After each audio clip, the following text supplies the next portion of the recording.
High everyone, I am Saeed. So আজকে আমরা আলোচনা করব অ্যামাজন সেলার ড্যাশবোর্ড বা অ্যামাজন সেলারের যে ইম্পর্টেন্ট আইকনগুলো আছে সেইগুলো বা কোন ইন্টারফেসের কি কাজ সেই বিষয়গুলো আমরা আজকে আলোচনা করব। সো আমাদের প্রত্যেকের জন্য এটা খুবই গুরুত্বপূর্ণ একটা বিষয়, কারণ যারা বিজনেস শুরু করবেন বা শুরু করবেন ভাবছেন, অলরেডি আছেন, তারা আমাদের এই আইকনগুলো না বোঝার কারণে অনেক কিছু মিস্টেক করে। সো আমরা সেই বিষয়গুলো আজকে ক্লিয়ার হব এবং প্রত্যেকটা আইকন বা প্রত্যেকটা ইন্টারফেসের কি কাজ সেইটা আমরা স্টেপ বাই স্টেপ বুঝবো। এখানে বেশি কিছু না, জাস্ট আমি অনেকগুলোই আছে এখানে ইন্টারফেস বা অনেকগুলো আছে সেকশন। তো আমি জাস্ট খালি আপনাদের জানি 7টা যে ইম্পর্টেন্ট সেই শুধু 7টাই আমি আপনাদের সাথে এক্সপ্লেন করব, যেন আপনারা ইজিলি বুঝতে পারেন। এখানে অনেক কিছুই আছে, তো এগুলো এক্সট্রা যেগুলো আমাদের প্রয়োজন নেই সেগুলো আমরা বুঝবো না বা অত বোঝার প্রয়োজন না, আপনি একা একা বুঝে ফেলবেন সময়ের সাথে সাথে। তো প্রথমে আমরা দেখি অ্যামাজন সেলার অ্যাকাউন্ট। আপনি আপনার অ্যাকাউন্ট লগ ইন করবেন, তারপর এরকম একটা ইন্টারফেস আসবে। সো এখানে আমরা বাম দিকে 3টা বারে ক্লিক করলে দেখতে পাবো এখানে অনেক আপনার সেকশন আছে বা ইম্পর্টেন্ট যে আইকনগুলো সেগুলো আছে, যেমন ক্যাটালগের মধ্যে আরও 5-6টা আছে, ইনভেন্টরি আছে, প্রাইজিং আছে, অর্ডার, অ্যাডভার্টাইজমেন্ট, তারপরে রিপোর্টস, পেমেন্ট, যাই হোক এখানে অনেকগুলোই আছে। সো আমাদের এখানে এতগুলো বোঝার প্রয়োজন নাই, আমি জাস্ট শুধু 7টা যেগুলো ইম্পর্টেন্ট সেই 7টা বের করে রেখেছি। প্রথমটা হলো অ্যাড প্রোডাক্ট। তো আমরা যদি অ্যাড প্রোডাক্টে যাই, তাহলে অ্যাড প্রোডাক্টটা হলো যে এখানে দেখেন, এখানে search, product image, product IDs, web URL বা ইটিসি। এই তো এখানে আমরা আমাদের যে অ্যাসিনগুলো আছে, যে প্রোডাক্ট আমরা অ্যাড করব সেই প্রোডাক্টের অ্যাসিনটা দিলে আমাদের এখানে সেই প্রোডাক্টটা আসবে এবং সেই রকমভাবে আমরা এখান থেকে অ্যাড করতে পারবো। তো যারা আপনারা বিজনেস করবেন তারা তো অবশ্যই প্রোডাক্ট নিয়ে বিজনেস করবেন এবং বিভিন্ন প্রোডাক্ট আপনারা সোর্স করবেন। সো প্রোডাক্টটা আপলোড দেওয়ার ক্ষেত্রে আপনাদেরকে এই অ্যাড প্রোডাক্ট এইখানে এসে এখানে আপনাদেরকে প্রোডাক্টটা অ্যাড করতে হবে। তো এই হলো অ্যাড প্রোডাক্টের বিষয়টা। তারপরে আছে ম্যানেজ অল ইনভেন্টরি।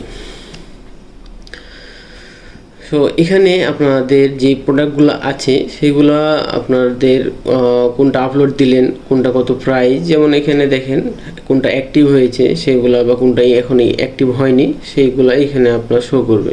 তো এখানে যারা প্রোডাক্ট আপলোড দিবেন তাদের এই প্রোডাক্ট ডিটেলসটা এখানে পাবেন। তারপর এখানে পারফরমেন্স কেমন আছে সেটাও দেখতে পাবেন। তারপর ইনভেন্টরিতে কতগুলো আছে বা আপনার কতগুলো কোয়ান্টিটি রাখা আছে সেগুলো দেখতে পাবেন, বা কতগুলো সেল হলো সেটাও দেখতে পাবেন। আর এখানে আপনারা প্রাইজিংটাও করতে পারবেন। এখানে একটা বিষয় হলো যে প্রাইজিং, আপনার তো কম্পিটিটর অনেকজন থাকে, আপনি হয়তো বা দেখালো $50 কোনো প্রোডাক্ট সেল করছেন, অন্য কেউ দেখালো $48 সেল করছে। তো আপনার তো প্রাইজিংটা একটু ওর সাথে ম্যাচ করা, বা আপনার যদি প্রয়োজন হয় যে আমি বেশি সেল করব, সেক্ষেত্রে আপনি দেখালো 47 রাখলেন। তো 47 আপনার 50 থেকে তো 47 নিয়ে আসতে হবে। সেই জন্য এখানে আপনি এই যে এই জায়গাটাতে দেখেন 55.76 আছে। এখন কাউকে যদি দেখি 55তে সেল করছে, আমাকে একটু কম দাম দিলে আমিও সেল করতে পারবো। সেই ক্ষেত্রে আমি এখানে 54 দিলে আমি দেখালো প্রোডাক্টটা ইজিলি সেল করতে পারবো। তো এখানে কম বেশি করার জন্য এই সেকশনে আপনার প্রাইজিংটা বসাবেন, তাহলে আপনার পুরো বিষয়টা ঠিক থাকবে। সো এই ম্যানেজ অল ইনভেন্টরির কাজ হলো আপনার যতগুলো প্রোডাক্ট অ্যাক্টিভ আছে, কোনটা ইনঅ্যাক্টিভ আছে, প্রোডাক্ট ডিটেলস সব কিছু এখানে শো করবে। এ হলো ম্যানেজ ইনভেন্টরির কাজ। নেক্সটে আছে ম্যানেজ অর্ডার। সো আপনার অ্যাকাউন্টে ডেইলি কতগুলো অর্ডার আসছে সেইটা আপনার এইখানে শো করবে। যেমন এখানে পেন্ডিং, আপনার যেগুলো হয়তো বা এখনও অর্ডার করেনি, করবে এরকম একটা অবস্থা আছে বা কাট করে রেখেছে, সেগুলো পেন্ডিংয়ে শো করবে। তারপরে যখন অর্ডার প্লেস করে দেবে কাস্টমার, তখন আপনার এখানে আনশিপ লেখা থাকবে। আনশিপে যেগুলো থাকবে সেগুলো হলো আপনার ডেইলি অর্ডার। যেমন এখানে আজকে 3টা অর্ডার আসছে, এই কারণে এখানে 3টা অর্ডার দেখাচ্ছে। তো আপনার এখানে যতগুলো অর্ডার আসবে সেম এইরকমভাবে আপনার এখানে ওটা শো করবে। আর ক্যান্সেল হচ্ছে যে কোন অর্ডারটা আপনার কাস্টমার যদি ক্যান্সেল করে দেয়, সেই ক্ষেত্রে ক্যান্সেলে শো করবে আপনার কোন অর্ডারটা ক্যান্সেল হয়েছে। আর শিপ যেখানে, সেখানে হলো কি যে কাস্টমারের যখন অর্ডার করার পরে আমাদের এখানে অর্ডার শো করে, যেমন এখানে 3টা, এই 3টা অর্ডার যখন আমরা লেবেল দিয়ে শিপ করে দেবো ওয়ার হাউস থেকে, তখন আপনার এখানে শিফট অপশানে চলে আসবে। যখন স্ক্যান করবে তখন অটোমেটিকলি এখানে চলে আসবে। তো আমরা দেখতে পাবো এখানে আমাদের কতগুলো প্রোডাক্ট শিফট হচ্ছে বা কতগুলো শিপ হয়েছে বা কোনটা আমাদের আনশিপে আছে সেগুলো শিপ করার এই কয়টা অপশন থেকে আমরা দেখতে পাবো। তারপরে আছে পেমেন্ট। সো আপনারা যারা বিজনেস করছেন তাদের তো প্রত্যেকটা বিষয় অবশ্যই জানা দরকার, পেমেন্ট কখন কিভাবে হচ্ছে বা কিভাবে নেবেন বা কত পেমেন্ট আসছে সেই সবগুলাই দেখা হলো যে এখানে শো করবে। সো আপনাদের এখানে যারা কাস্টমারগুলো অর্ডার করবে তাদের অ্যামাউন্টটা আপনার অ্যামাজন সেলারে আসবে। তো এইখানে দেখতে পাবেন আপনাদের প্রত্যেকটা কত ডলার কোনটা আসছে কখন যাচ্ছে প্রত্যেকটা বিষয়গুলো এখানে শো করবেন, বা অ্যামাজন ফি কত কাটছে আর রেভিনিউ কী হচ্ছে না হচ্ছে, মানে টোটালি এক কথায় এখানে আপনাদের অ্যামাজনে কত টাকা আসছে যাচ্ছে এই স্টেটমেন্টগুলো সবটাই পাবেন, না প্রত্যেকটা ট্রানজ্যাকশন পাবেন। এখানে অপশান আছে, স্টেটমেন্ট আছে, আপনারা চাইলে সবগুলোই রিপোর্টটা দেখতে পারবেন এখান থেকে। সো পেমেন্টের পেমেন্ট ড্যাশবোর্ডের কাজ হলো ডিটেলসটা আপনার রাখা এখানে। সো তারপরে আসছে ইম্পর্টেন্ট একটা বিষয়, যেটা হলো হেলথ। তো আমরা যারা বিজনেস করি অলরেডি বা যারা করবেন ভাবছেন তাদের জন্য এই সেলার ড্যাশবোর্ডটার মধ্যে এই অ্যাকাউন্ট হেলথ এটা খুবই গুরুত্বপূর্ণ। হেলথ যখন যত বেশি ঠিক থাকবে আপনার স্টোর তত বেশি র্যাঙ্ক করবে এবং সেল তত বেশি আসবে। সো এখানে কয়েকটা বিষয় দেখায়, এখানে আমাদের প্রত্যেকটা ইস্যু এখানে যদি আসে আমাদের স্টোরে কোনো কারণে সেই ইস্যুগুলো এখানে শো করবে, তখন আমরা ইমিডিয়েটলি সেই ইস্যুর উপরে আমাদেরকে কাজ করতে হবে, বা কেন আসলো ইস্যুটা বা কী বিষয় ইস্যু সেই ইস্যুটা আমাদের সলভ করতে হবে। আর এখানে একটা বিষয় দেখেন যে শিপিং পারফরমেন্স, এখানে এইটা অনেক গুরুত্বপূর্ণ। এখানে লেট শিপমেন্টের একটা বিষয় থাকে, আর একটা হলো অন টাইম ডেলিভারি বা ভ্যালিড ট্র্যাকিং রেট, এটা একটা থাকে, আর একটা হলো অন টাইম ডেলিভারি। এই অন টাইমটা যদি ডেলিভারি দেরি হয় সেই ক্ষেত্রে আপনার স্টোরে ডিএক্টিভ হওয়ার সম্ভাবনা বেশি থাকে। তো এটা অর্ডার ঠিক থাকলে এটা ডিএক্টিভ হয় না, এটা আপনাকে অ্যালার্ট করে প্রথমে। যেমন এখানে আমার এই স্টোরে, আমার ক্লায়েন্টের এই স্টোরে একটু ডিএক্টিভেশনের আসছে, এটা অন টাইম ডেলিভারির জন্য একটা অর্ডার লেট শিপমেন্ট হয়েছে তাই।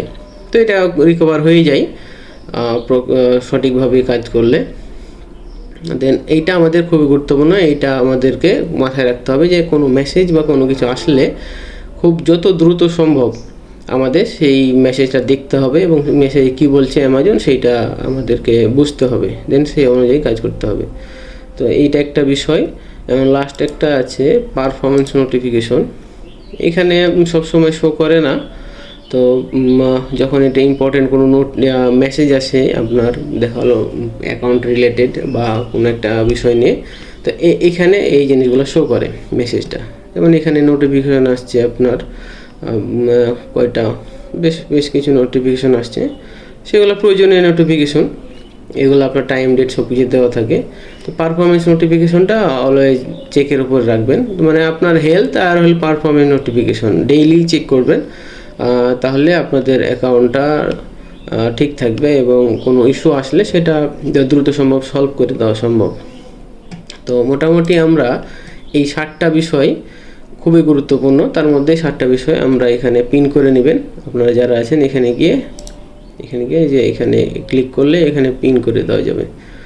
সো আমাদের যেগুলো প্রয়োজনীয় হয়, মানে এই 7টা বিষয় আমাদের ইম্পর্টেন্ট, তাছাড়াও এরকম কোনো কিছু প্রয়োজন হয় না।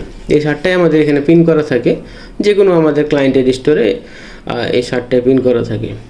সো প্রোডাক্ট অ্যাড, মানে add product, manage inventory, manage order, payment, account health এবং পারফরমেন্স নোটিফিকেশন।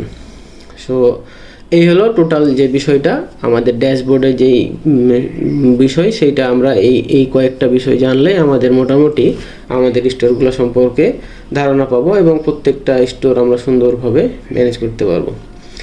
তো আমাদের এইখান পর্যন্তই আজকের ভিডিওটা। সো আপনারা যদি সম্পূর্ণভাবে বুঝতে পারেন তাহলে তো ভালো, আর যদি না বুঝতে পারেন তো ডেফিনেটলি আমাকে হয়তো বা নক দেবেন, আমি আপনাদেরকে যত দূর সম্ভব আমি হেল্প করবো প্রত্যেকটা বিষয় বোঝার ক্ষেত্রে। ধন্যবাদ।